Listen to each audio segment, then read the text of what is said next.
V tomto videu ukážem oblastným výpočtárom, ako pripraviť pretekový plán pred sezónou. Tá príprava je jednoduchá. To, čo potrebujete na začiatku, je hlavne mať vytvorený účet a k tomu účtu mať pridelené právomoci oblastného výpočtára pre danú organizáciu, kde chcete ten pretekový plán vytvoriť. Takže ja tu mám nejakú demo krajinu a len pôjdem na všetky organizácie, vyberiem si tú organizáciu, kde chcem vytvoriť ten pretekový plán a štandardne sa to teda robí pred sezónou, keď už dostanem z mojej organizácie celý ten plán zostavený a ja ho len nahodím do výpočtového programu, tak aby zoznam pretekov bol pripravený a dalo sa potom pracovať s regiónmi, napríklad spájať ich vyššie a ďalej. Takže poďme to skúsiť. Vorarlberg a idem na preteky. A tu nám máme sekciu pre staré holuby a pre mladé holuby a pri každej máme to tlačidlo nový pretek. Takže keď na ňo klikneme, tu sa nám otvorí ten nový panel. Sezóna je tu pred nás predvybraná, nedá sa meniť. Takže odporúčam to urobiť, keď už je sezóna teda nastavená. To robíme raz ročne my ako technická podpora pre každú krajinu zvlášť v tom dátumu, kedy sa to hodí. A veková kategória je tiež predvybraná staré holuby a tu v tomto paneli potom budú zase mladé holuby. A ako prvé vyberieme krajinu vypustenia a čo k tomu ešte potrebujeme, aby sme to vedeli robiť, potrebujeme mať dostupné vypúšťacie miesta a štandardne sa o to centrálne stará zväz, čiže je nejaká buď teda sekretariát alebo športová komisia alebo nejaká určená osoba, ktorá je zodpovedná za správu vypúšťacích miest. A keď to ukážem tak sa ide cez administráciu, správa vypúšťacích miest a tu sa pridávajú nové miesta alebo sa menia tie aktuálne. To je dôležité, aby ste už mali vy ako výpočtári pripravené tie správne vypúšťacie miesta. Bez nich nebudete vedieť nahodiť ten pretekový plán. Takže ja sa spoľahnem, že tu už sú a poďme napríklad spraviť niečo z Nemecka. Vyberiem Germany a vypustenie holubov povedzme Baden-Baden. To je to vypúšťacie miesto, ktoré už je pre mňa pripravené a tu si môžem zmeniť názov preteku. Ak je to napríklad národný pretek, tak dám NP alebo nejaký memoriál a tak. Čiže to si viem, alebo prípadne nejaké číslo, keď je tam 1, 2, 3, 4. Dátum preteku povedzme, že tento bude 15. júna. Číslo preteku pre live prenos, to je dôležitý parameter pre chovateľov, čo majú live systémy a dôležitý je iba v prípade, ak sa v danom víkende alebo v danom dátume alebo v jeho blízkom okolí letia 2 preteky, teda viac ako 1 pretek. A štandardne to nechávame nešpecifikované, čiže ak je jeden pretek cez za víkend, tak to môžem nechať len tak. Ak sú 2 alebo viac pretekov, tak je dohoda určiť to poradie tak, a tu máme od čísla od 1 po 8 a tak v akom poradí sa košujú. Čiže štandardne býva napríklad, že Nemecko a domáci pretek, že dlhá trať, stredná trať, tak prvá sa bude košovať dlhá trať, čiže ak by toto bola tá dlhá trať, tak dám jednotku, ak by to bol ten, čo sa košuje druhý v poradí, tak dám dvojku. A podľa toho sa tie systémy budú vedieť automaticky pripojiť na ten správny pretek.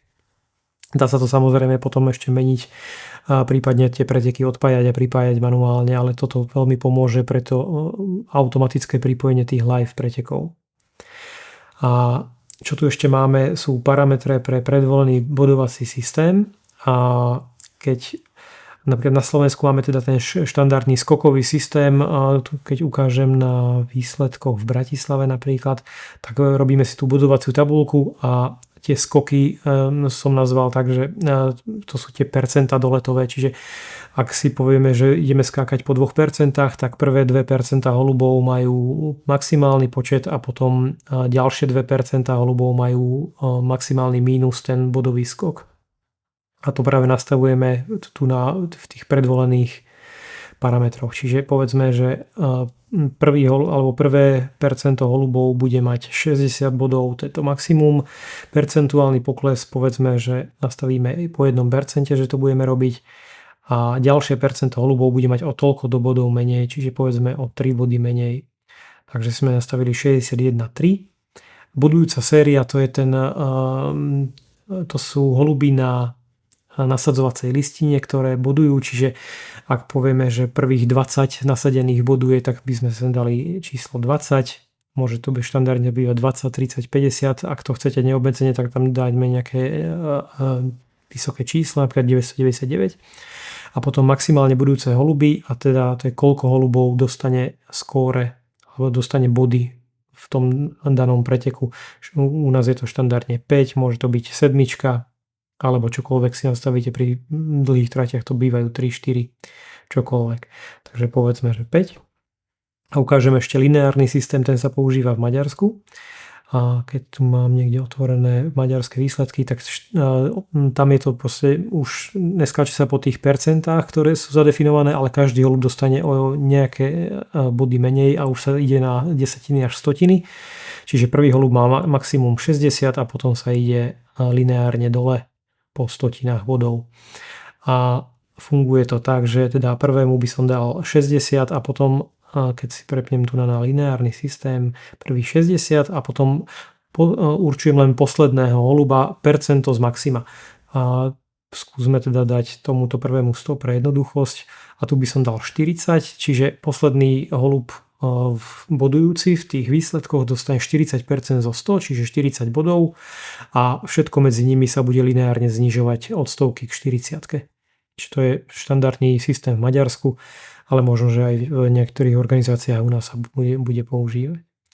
A samozrejme, toto je predvolený systém bodovací systém pre daný pretek, ale samozrejme v tom danom preteku si budem počítať rôzne výsledky, čiže oblastné, pásmové, pre každý klub zvlášť a každé výsledky môžu mať tieto body nastavené inak. Čiže toto sú predvolené body, parametre budem nastavovať pre všetky výsledky, ktoré to nechcú inak, čiže pre tú jednoduchosť a potom, ak by tie jednotlivé kluby chceli inak, tak im to nastavíme potom zvlášť v alternatívnych bodovacích systémoch, to ukážem zvlášť v návode. Dobre, takže dajme pridať pretek a nie je tu nikde poradie preteku, to sa pridáva automaticky, čiže tu na Baden-Baden sa pridal s dvojkou, lebo už tu nejaký pretek mám predtým a takto pôjde po poradí 3, 4, 5, 6 a poradie preteku ako také je dôležité. A hlavne čo sa týka bodov, ja to ukážem zase na tých našich bratislavských výsledkoch. A štandardne ukazujeme, keď sa počítajú body, tak ukazujeme vo výsledkoch aj poradie v preteku a umiestnenie po preteku. A to sú teda práve tie medzisúčty tých bodov a hlavne pri tých dvojpretekoch je dôležité mať nastavované to poradie správne, čiže po ktorom preteku chcete mať správne body. Ja to ukážem, toto je plán 2024 a tu máme dvojpretek Louny Hille a Louny 3. Máme 23.6. a teraz pri Hille som mal 9, pri Lounách 10, takže keď sa pozriem v tých Lounách na vypočítané výsledky, pôjdem do Bratislavy, tak tu naozaj uvidím poradie po tých Lounách a to mi zabezpečí práve to poradie, pretože preteky ako také štandardne sú v pláne zoradené podľa dátumu primárne a podľa poradia sekundárne. Takže keby som si tu dal 9 na Louny a 10 na Hille, tak potom sa mi prehodí to poradie po preteku tak, ako to mám nastavené. A tu sa stáva práve častá chyba, že ak by teda som potreboval z nejakého dôvodu prehodiť Hille alebo Louny na koniec sezóny, napríklad kvôli počasu alebo pokazilo sa auto alebo čokoľvek a zabudnem prehodiť to poradie, tak potom sa mi úplne rozhádže to poradie po preteku a keď si to nevšimnem, tak potom neviem, že kde je chyba. Ale väčšinou teda to robí práve to poradie preteku. Takže to je taký dôležitý parameter. A ak by som to chcel teraz zmeniť, že dať tomu 3, 4 alebo čokoľvek, tak len idem na ten pretek, kliknem a ako výpočtár sa dostanem tu do administrácie a tu nám mám všetky tie parametre a viem ich meniť. Takže viem meniť vypúšťacie miesto, viem meniť to poradie tu a viem meniť dátum preteku, ak sa presúva. Tu dokážem zmeniť aj vekovú kategóriu. A čas vypustenia, to štandardne zadávame až pri štartovaní preteku. A to ukážem tiež v separátnom návode. A plánované vypustenie je taká možno užitočná informácia. Ak nechcete, aby vám chovatelia volali, že keď to plánujete vypustiť, tak to môžete uložiť sem. Čiže dal by som, že o 6 dám uložiť zmeny. A tu potom, keď si chovatelia kliknú na Baden-Baden, tak vidia, že plánované vypustenie je o 6 a majú tú informáciu bez toho, aby vám volali. A Čo je ešte dôležité, tu sú tu tie bodové preteky, tu je to číslo live preteku. A vypočítaná vzdialenosť, teraz mi vypočítalo nuly, a zrejme preto, že tu nemám nastavených správnych členov v tej organizácii, alebo nemajú súradnice. Takže ak vám tu vypočíta nezmysly, alebo vám tu dá nuly, tak si len treba skontrolovať databázu chovateľov, a či máte členov zadaných vo vašej organizácii a či majú správne súradnice holubníka.